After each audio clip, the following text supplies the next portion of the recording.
হাসিনা সরকারের বিরোধী দলের উপর নির্যাতনের প্রতীক হয়ে উঠেছিল এই ট্রাক। কেন আলোচনায় ছিল এই বালুর ট্রাক? রাজনীতির সঙ্গেই বা এর সম্পর্ক কি তা অনেকের কাছেই অস্পষ্ট।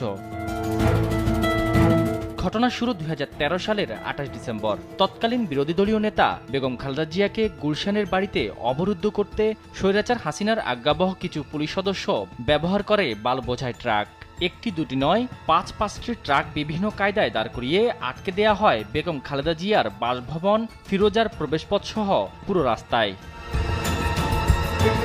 আর এ কাজের নেপথ্যে ছিল বেগম জিয়াকে পরের দিনের সমাবেশে যেতে না দেয়া।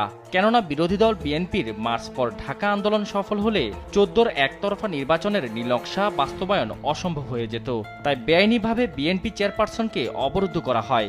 ইতিহাসের ঘৃণ্য এই চক্রান্ত বাস্তবায়নে সেদিনের কুশীলবদের মধ্যে অন্যতম ছিলেন পুলিশ কমিশনার বেনজির, উপকমিশনার লুৎফুল কবির, এডিসি আয়েশা সিদ্দিকা, ওসি রফিকরা। অতি উৎসাহী হয়ে যোগ দেন আশপাশের থানার কর্মকর্তারা।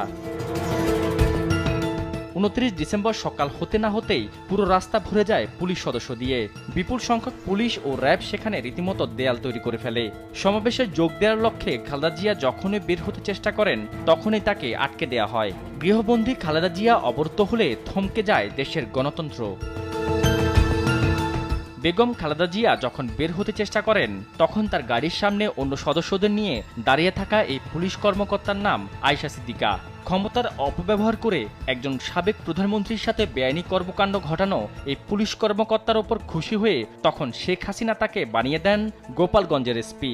বিশেষ আশীর্বাদে পদোন্নতি পেয়েছিলেন পুলিশের অতিরিক্ত ডিআইজি পদেও।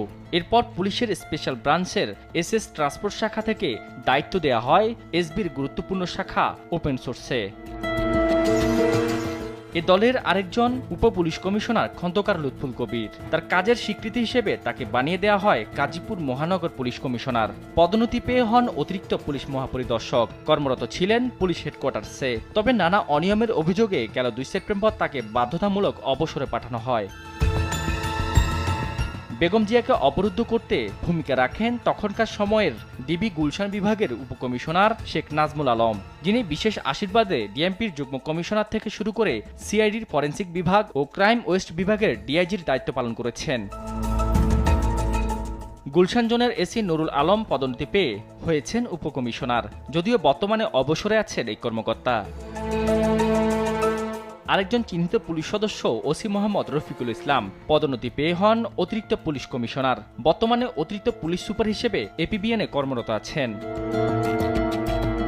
আর এদের সবার নাটের গুরু ছিলেন তৎকালীন আইজিপি বেনজির আহমেদ। ক্ষমতাকে কতটা অপব্যবহার করা যায় তার বড় উদাহরণ এই বেনজির, যিনি শেখ হাসিনার আশীর্বাদে ডিএমপি কমিশনার থেকে র্যাব প্রধান ও পুলিশ আইজিপি হয়ে গড়েছেন হাজার কোটি টাকার সম্পত্তি।